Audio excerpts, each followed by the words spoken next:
दोस्तों अस्सलाम वालेकुम। आपका दोस्त ज़ुबैर एक बार फिर हाजिर है आपकी खिदमत में।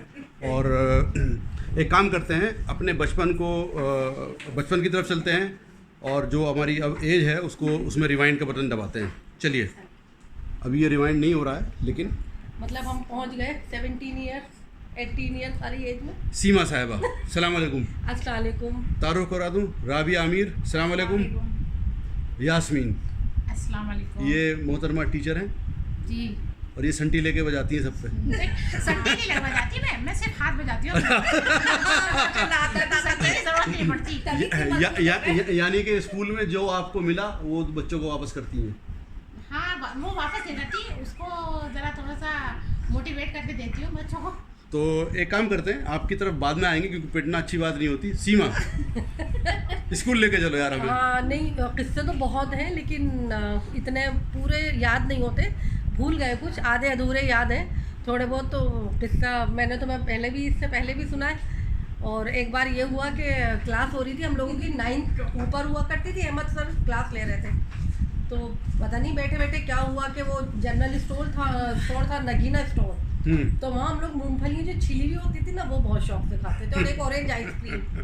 तो पीपल का पेड़ था, ये चला गया कि वो हम लोग बैठ जाते थे, पूरा सब लाइन से बैठते थे। पीपल का पेड़ नहीं था वो, जो भी था वो, हाँ वो बहुत बड़ा सा पेड़, हाँ वो उसके नीचे हम लोग पूरा लाइन बना के बैठते थे। तो एक हाथ में आइसक्रीम होती थी ऑरेंज वाली, गर्मी में वो ठंडा ठंडा सुकून देती थी, और हाथ में वो 5 रुपए का शायद आती थी वो, और हमेशा खाते थे। हाँ, और हमेशा आइसक्रीम खाए बगैर काम ही नहीं चलता था। और मूंगफली के वो 5-5 रुपए वाले पैकेट वो बहुत शौक से खाते थे। खैर वो क्लास हो रही है, अब मैं नीचे उतर के आ रही थी, इत्तेफाक से अकेली थी।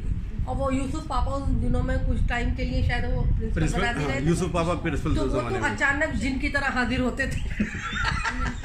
वैसे वो नजर नहीं आते थे कहीं पर भी, आते चलते फिरते वो अचानक। मैं यहाँ रोक के कह दूँ, यूसुफ पापा साहब का इंतकाल हो चुका है, अल्लाह ताला उन्हें गरीक रहमत करे। तो हम कंटिन्यू करते हैं जी। तो वो एकदम से अचानक आगे, पता ही नहीं चला, वो कहीं आते हुए दिखे भी नहीं। पता चला वो मेरे सामने खड़े, अरे तू कहाँ जा रही है? मैंने कहा सर वो मैं यहीं, समझ में ही नहीं आ रहा, ये तो कह ही नहीं सकती थी कि स्कूल से बाहर। कह रहे अरे तू कहाँ जा रही है, पूछ रहा हूँ तुझसे कुछ। मैंने कहा सर वो मैं यहीं, चल तू वापस क्लास में। तुझे ज़्यादा फिरवा दूँ या बुलाऊँ तेरे बाप को यहीं पर? वो इतनी हंसी और इस कदर डर, 1 सेकंड नहीं लगा मुझे क्लास में ऊपर पहुंचने में। बहुत हंसी आई। बाद में हम लोगों ने जो जिक्र किया कि यूसुफ पापा, तो किस्से तो बहुत हैं और याद भी नहीं आते। जब लेटो ज़्यादा तो बचपन की बातें सब याद आती हैं। नहीं, कुछ याद इसलिए याद आते नहीं है, जानबूझ के याद नहीं आते। नहीं, याद तो आते हैं, जानबूझ के कैसे कोई भूल जाएगा?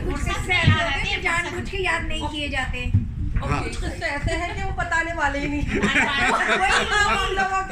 हम लोगों की ज़्यादा ही नादानी है बचपन। जिन्हें रिपीट ना करो तो अच्छा है, छोड़ो। असल में हम लोग लाइमलाइट में नहीं रहते थे, बचपना था वो। हम लोग अपने में मस्त रहते थे। हम लोगों के अपने ज़्यादा शोरगुल और हंगामे होते थे। नहीं, ये जो काम है मैंने शुरू किया है, बहुत अच्छा काम है। इसका मतलब लाइमलाइट में लाना नहीं है, बस हमको रिवाइंड करके जाना है, हमें याद दिलाना है कि बचपन में हमारी हरकतें होती क्या थी। हो सकता है कि अब इस वक्त ये महसूस हो कि वो सही होता था या गलत होता था। और नहीं, वो खालिद महमूद सर जो वो इमला बोला करते थे, डिक्टेशन उर्दू की, इतने सख्त और इतने मुश्किल वर्ड उनके होते थे कि हम लोग उर्दू मीडियम के पढ़े हुए भी वो वर्ड नहीं लिख पाते थे उस टाइम में। तुम्हारे हमेशा गलत और होते थे, फिर मेरे हमेशा सही लो, होते देख लो जरा। आइए गलती नहीं है जी। क्या सही होता था? इमला हमेशा मेरा सही होता था। जैसे कोई एक मिसाल, जैसे बहुत सारे मुश्किल वर्ड जो होते थे, लफ्ज जैसे तुस्तुन दुनिया का इमला क्या होता है? काफ से स्टार्ट होता है, काफ इन तोए और पुस्तुन दुनिया की बता सकती हूँ। ओके, वो पुराने दिन की बात है, इमली से कोई मतलब नहीं। मेरे को यहाँ बात हो गई खालिद महमूद साहब। और वो इमला गलत होने पर वो पूरी क्लास की, मुझे याद है कि कोई एक नहीं बचता था, कसम से सबकी संटियाँ पड़ती थी। बिल्कुल हुआ है सब।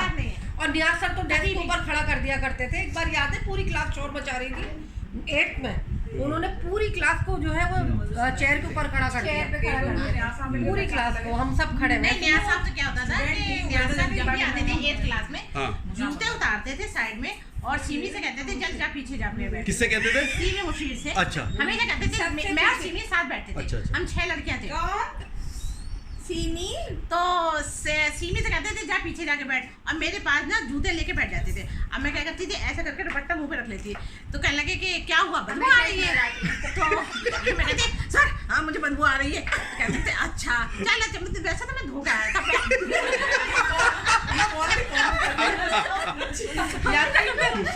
और एक ये कि जब उनका नाश्ता आता था ना, वो रोजाना सुबह नाश्ता मंगाते थे हमारी क्लास में। उनका पीरियड होता, सुबह नाश्ता था, और अंडा जो था ना बिल्कुल हाफ बॉयल होता था। कहते खाएगी? मैंने कहा सर मैं नहीं खाती ऐसा अंडा। कहते देख ऐसे मारा उन्होंने ना और डाल दिया। कहते देख ये बहुत अच्छा होता है। अच्छा चाय पीने में नहीं सर मैं चाय नहीं पीनी। और ऐसे एक दफा ना मेरी बहन पाकिस्तान से आई, तो उन्होंने ना नीले रंग का सूट लेके आई थी। तो मैं गई सूट पहन के पेपर देने। ये आए पेपर में न्यास साहब आए और कहने लगे कि मेरे पास लगा के, कहते ओहो तू तो पाकिस्तान का बड़ा अच्छा सूट पहन के आई है, पाकिस्तानी है ना, आमना नहीं है? मैंने कहा हाँ। कहने लगे मेरी बीवी के लिए मंगवा दे। तो फिर आपने मंगवाया? नहीं मंगवाया।